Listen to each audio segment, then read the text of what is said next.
polícia em Florianópolis. Termina a greve do funcionalismo público municipal da capital do estado. Caso Jeff Machado, suspeito de matar ator catarinense, é preso pela polícia do Rio de Janeiro.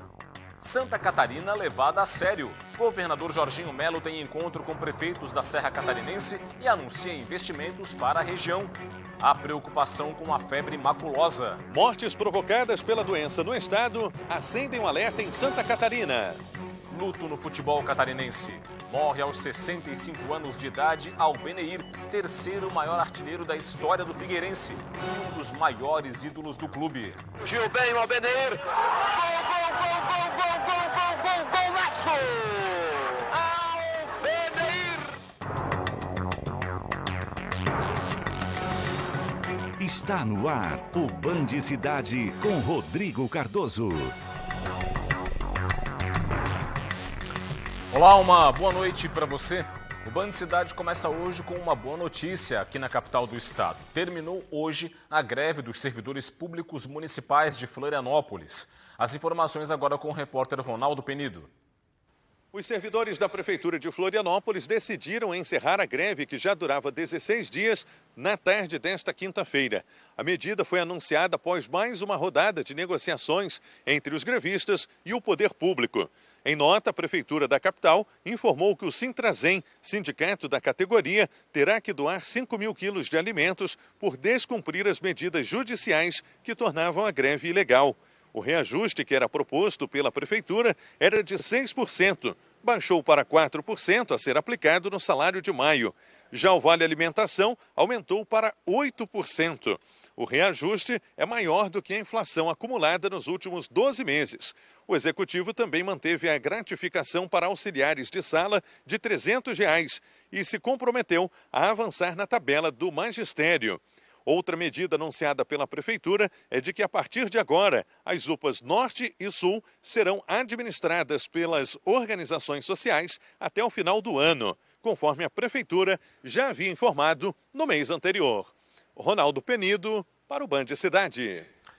O caso Jeff Machado. A polícia do Rio de Janeiro prendeu hoje Bruno de Souza Rodrigues. Ele é o principal suspeito de assassinar o ator catarinense. Com uma aparência diferente das fotos divulgadas, Bruno Rodrigues foi preso nesta quinta-feira por uma equipe da Polícia Militar. Ele estava escondido em um hostel localizado no Morro do Vidigal, na zona sul do Rio, e não resistiu à prisão.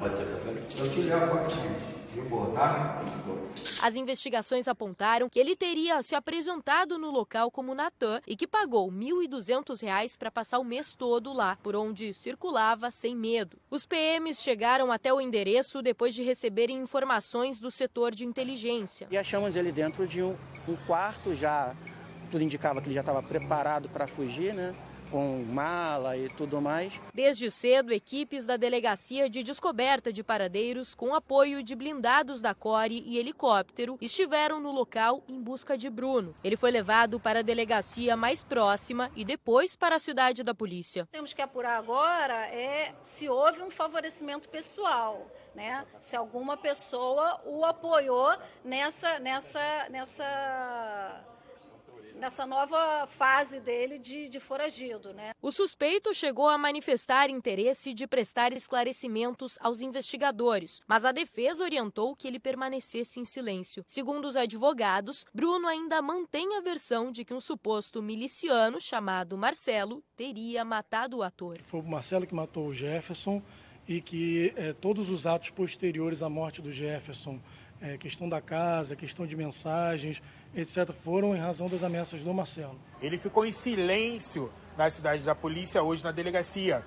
Isso nós já esperávamos, tendo em vista que ele mesmo já deu diversas versões mentirosas, o que já foi esclarecido no inquérito policial. Bruno estava foragido há 2 semanas, mas desde quando foi apontado como principal suspeito do crime, o paradeiro exato dele era desconhecido.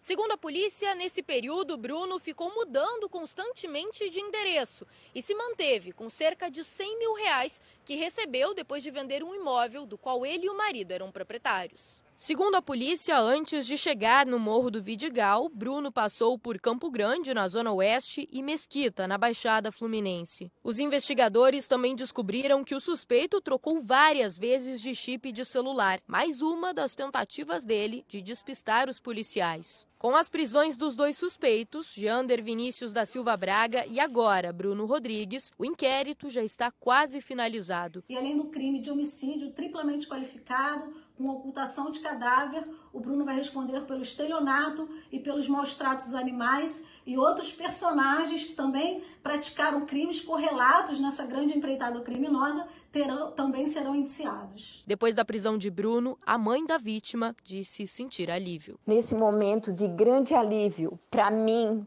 para toda a minha família, nesse momento assim, que eu sinto missão cumprida.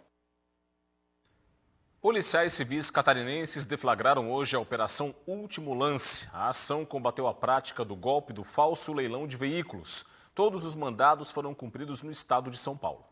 Foram cumpridos 25 mandados de busca e apreensão nas cidades paulistas de São Paulo, Campinas, Diadema, Praia Grande, Taboão da Serra e Itapecerica da Serra. Os investigados fazem parte de uma quadrilha que aplicava o golpe do falso leilão de veículos por meio de sites falsos que utilizavam o nome do Detran catarinense. Os bandidos se apropriavam dos valores repassados pelas vítimas e não entregavam os veículos anunciados. Pelo menos 20 pessoas caíram no golpe, com prejuízo total que passa do R$500 mil. O foco da operação foi coletar materiais que ajudem a identificar os criadores dos sites falsos, que também eram os responsáveis pela negociação com as vítimas. Os investigados vão responder por estelionato e associação criminosa. A Polícia Federal deflagrou hoje uma operação para combater o comércio irregular de medicamentos importados, entre eles remédios abortivos. Os policiais cumpriram um mandado de busca e apreensão em uma residência de Criciúma. As investigações apontaram que uma mulher importava e comercializava remédios estrangeiros, entre eles abortivos e medicamentos para emagrecimento. Os itens eram importados de forma irregular da Europa e revendidos no Brasil por meio das redes sociais e da internet. Em 3 anos, a mulher teria lucrado R$140 mil com este comércio irregular. Durante as buscas, os agentes apreenderam medicamentos sujeitos a controle especial. A mulher acabou presa em flagrante. E outra ação da Polícia Federal investiga um estagiário da Receita Federal acusado de desviar celulares apreendidos em ações de fiscalização e revender os aparelhos para uma loja de eletroeletrônicos. Foram cumpridos mandados de busca e apreensão em Dionísio Cerqueira, no extremo oeste do estado, e em Barracão, no Paraná. Esse estagiário é maior de idade, não teve o nome divulgado. Os policiais suspeitam que um lojista comprava esses celulares por preços inferiores ao mercado e revendia como se a procedência fosse lícita. Os investigados podem responder por receptação e peculato. A Receita Federal informou que vai apurar o caso e afastar o estagiário. E por pouco, um caminhão carregado com uma carga perigosa não tombou na BR-376, em Guaratuba, no Paraná, próximo à divisa com Santa Catarina. Por volta das 7h30 da manhã de hoje, o veículo transitava pela rodovia quando ficou sem freios. O motorista teve que pensar rápido e fez uma manobra na área de escape da BR-376. Ao entrar em contato com a areia colocada no local, o caminhão balançou e quase tombou. O veículo adentrou 50 metros na área de escape. O motorista não se feriu. E logo mais... Estamos de volta com o Band Cidade. Começou nesta semana o projeto Celesc nas escolas. A ideia é levar orientações sobre segurança e o uso racional da energia elétrica para estudantes de todo o estado. A cerimônia de lançamento do programa foi realizada na manhã desta quinta-feira, com a presença do presidente da Celesc e da gerente do ensino fundamental da Secretaria Estadual de Educação. O programa Celesc nas escolas foi desenvolvido para alunos de 8 a 11 anos de escolas públicas e particulares de todo o estado. A metodologia quer conscientizar as crianças para o uso racional e seguro da energia elétrica. É das crianças que nasce a responsabilidade. Você lembra das campanhas de cinto de segurança? As crianças é que dizem, pai, põe o cinto de segurança. Para deixar de fumar, as crianças falam, pai, não fume. E na energia não é diferente. Os profissionais do programa são servidores da companhia, que receberam orientação pedagógica prévia para repassar os ensinamentos para as crianças. Nas escolas, o conteúdo é abordado de maneira lúdica e educativa sobre a prevenção e os riscos de acidentes. Esses temas eles são abordados de maneira lúdica e educativa, com cartilhas, vídeos, por meio dos nossos empregados, que vão ser voluntários aí nas escolas, para que essa conscientização seja levada para a comunidade e que a gente diminua os acidentes com o risco elétrico, que a gente aumente a nossa eficiência energética e também que a consciência de roubar energia, de furto, gato, também seja combatida nesse programa. A Secretaria Estadual de Educação é parceira do projeto e vai estimular as escolas a aderirem à iniciativa. Só no ano passado, cerca de 3.000 crianças participaram das atividades em 12 cidades do estado. Então nós consideramos muito importante que os alunos, desde bem cedo, comecem a pensar nisso e levem a mensagem para dentro de casa. Segurança é importante, energia é muito importante, mas tem os seus riscos. E o governador Jorginho Melo seguiu nesta quinta-feira com os encontros com prefeitos das diferentes regiões do estado. Desta vez, o compromisso foi na região serrana. O encontro ocorreu na sede da Câmara de Dirigentes Lojistas de Lages. Além do governador, participaram da reunião secretários estaduais e lideranças políticas. Durante o evento, a equipe fez um planejamento e projetou os investimentos para cada município que vão ter apoio financeiro estadual. O governador Jorginho Melo também anunciou mais de 300 milhões de reais em investimentos da Celesc, da Casan e para a segurança pública de Lages e região. As ações fazem parte do programa Santa Catarina Levada a Sério.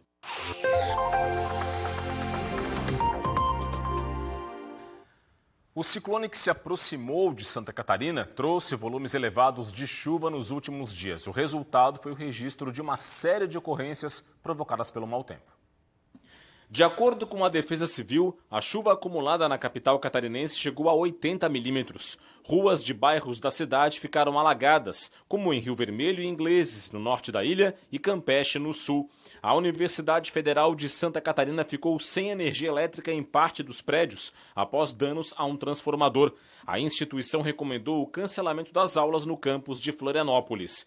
Na sede desta loja de atendimento da Celesc, no bairro Itacorubi, parte do telhado caiu e o expediente foi suspenso nesta quinta-feira, sem previsão de retorno. No bairro Serrinha, uma casa foi interditada após este muro ceder.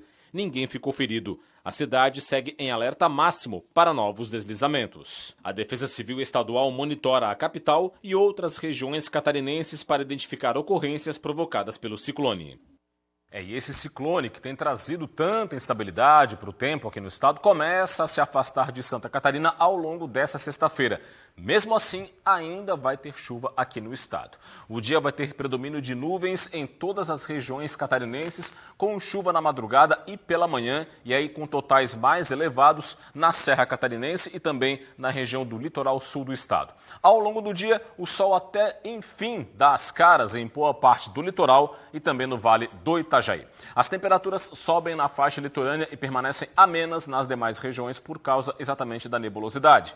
Em Florianópolis, mínima de 15, máxima de 21 graus. Em Joinville, variação entre 10 e 18. Em Blumenau, 10 de mínima e 20 graus de máxima. Saindo agora para o sul catarinense, mínima de 12 e máxima de 20 é a previsão para Criciúma. Em Lages, mínima de 7 e máxima de 9. E em Chapecó, mínima de 10 e máxima de 12 graus. O assunto agora aqui no Band Cidade é a febre maculosa. As mortes provocadas pela doença em São Paulo alertaram as autoridades sanitárias de todo o país. Aqui em Santa Catarina, só neste ano, já foram registrados 18 casos.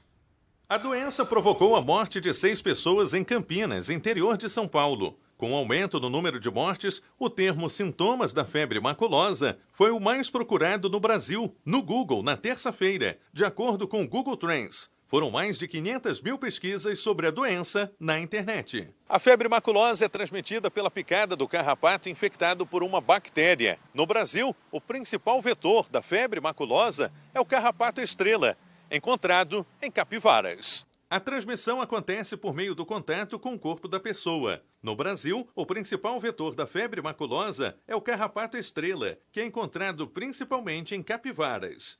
2 espécies da bactéria estão associadas aos quadros clínicos da doença. A Rickettsia rickettsii, considerada doença grave, registrada no Paraná e nos estados da região sudeste, e a Rickettsia parkeri, que apresenta os sintomas mais brandos da doença e que tem sido registrada nos ambientes da Mata Atlântica. A bactéria que causa a febre maculosa, que circula aqui no estado, ela é uma bactéria que causa os casos mais brandos, mais leves, né? Não tem sido associado casos graves à febre maculosa aqui no estado. A bactéria que circula em outras regiões, como São Paulo, né, que causa casos graves e óbitos, é a Rickettsia rickettsii, né, o nome da bactéria.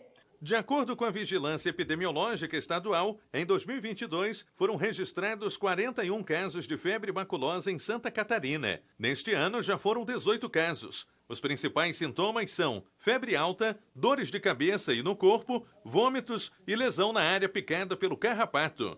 O local onde o carrapato se instala, né, ele causa uma feridinha, uma escala de inoculação e diante disso, né, as pessoas podem procurar a unidade de saúde para poder ser avaliada e fazer o diagnóstico. A doença não é transmitida de pessoa para pessoa, mas pelo contato com o carrapato. Medidas podem ajudar na prevenção, como usar roupas claras e compridas, evitar caminhar em locais com grama ou vegetação alta e usar repelentes contra insetos. Se encontrar um carrapato aderido ao corpo, é preciso removê-lo com uma pinça, sem apertar e nem esmagar. O local deve ser lavado com água e sabão e desinfetado com álcool. As roupas em contato com o carrapato devem ser lavadas em água fervente. A seguir no Band Cidade, obras de construção de terceiras faixas na BR-282 entre Águas Mornas e Alfredo Wagner devem começar no primeiro semestre do ano que vem. E veja também, morre aos 65 anos Albenir, o terceiro maior artilheiro da história do Figueirense e um dos maiores ídolos do clube em todos os tempos. Detalhes em instantes, já voltamos.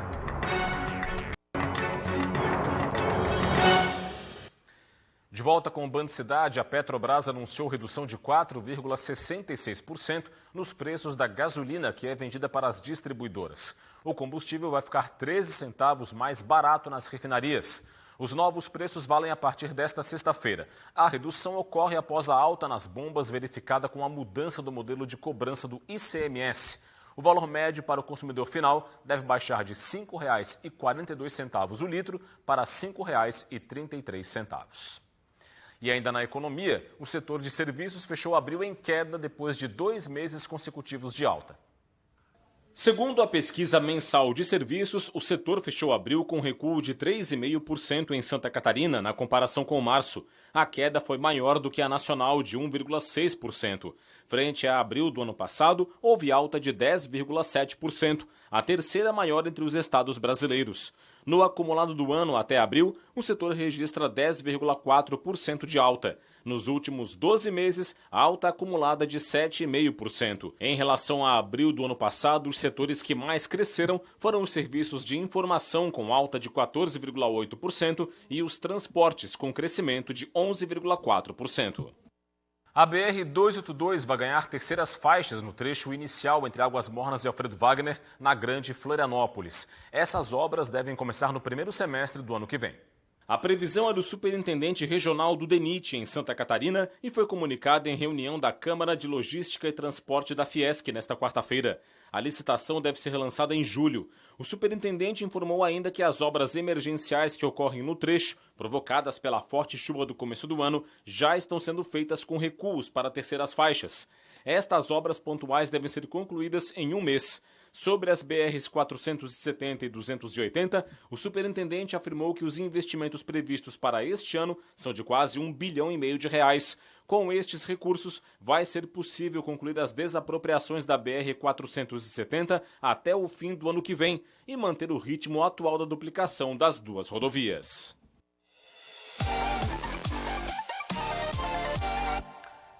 O futebol catarinense está de luto. Morreu hoje Albenir, um dos maiores ídolos da história do Figueirense.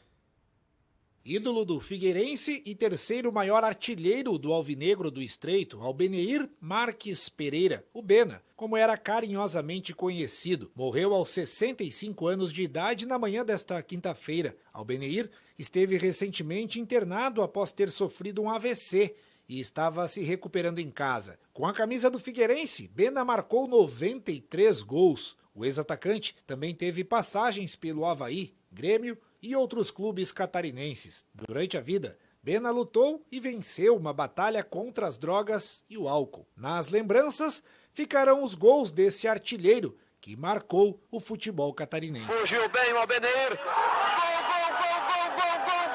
Golaço!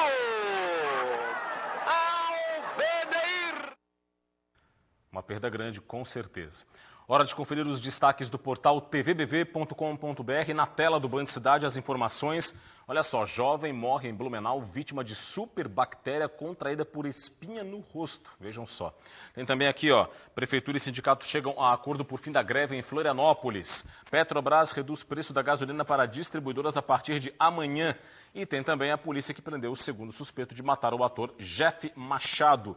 Tudo isso e muito mais você acompanha em tvbv.com.br. Acesse, aponte a câmera do seu smartphone para o QR Code que está na sua tela e fique muito bem informado. O mês de junho ganhou a cor violeta. É a campanha de conscientização contra a violência e os abusos praticados contra os idosos. É o tipo de violência que pode se manifestar de diferentes formas. Você confere agora na reportagem de Gabriela Mariotto. O dia 15 de junho foi instituído pela Organização das Nações Unidas para o combate dos abusos contra idosos, a população acima dos 60 anos. Em 2023, a Polícia Civil de Santa Catarina recebeu 250 denúncias de abuso contra pessoas idosas. Esse é um número que preocupa, já que em todo o ano passado foram 467 denúncias.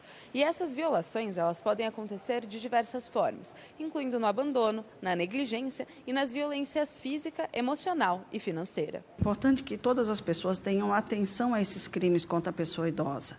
Muitas vezes o agressor é alguém próximo desse idoso. Então, quando você verifica uma situação que está diferente daquilo que deveria estar, o idoso apresenta alguns machucados, algum comportamento estranho, faça a denúncia. Um fator que influencia o aumento da violência contra as pessoas idosas é o isolamento. Por isso é importante atender este público através de centros de convivência. Por exemplo, eles encaminham pessoas idosas que queiram para serviços de convivência e fortalecimento de vínculo nos centros de convivência, além de outras atenções que os CRAS podem dar. Em geral, as denúncias partem de familiares ou pessoas próximas. Por isso é importante estar atento para situações que podem representar perigo. Você pode ligar para o 181, que é o Disque Denúncia da Polícia Civil. Você pode mandar uma mensagem para o 489-8844, que é o WhatsApp Denúncia da Polícia Civil. Delegacia Virtual, que fica no site da Polícia Civil, também recebe denúncias. Essas denúncias são o diferencial e que salva a vida dessas pessoas.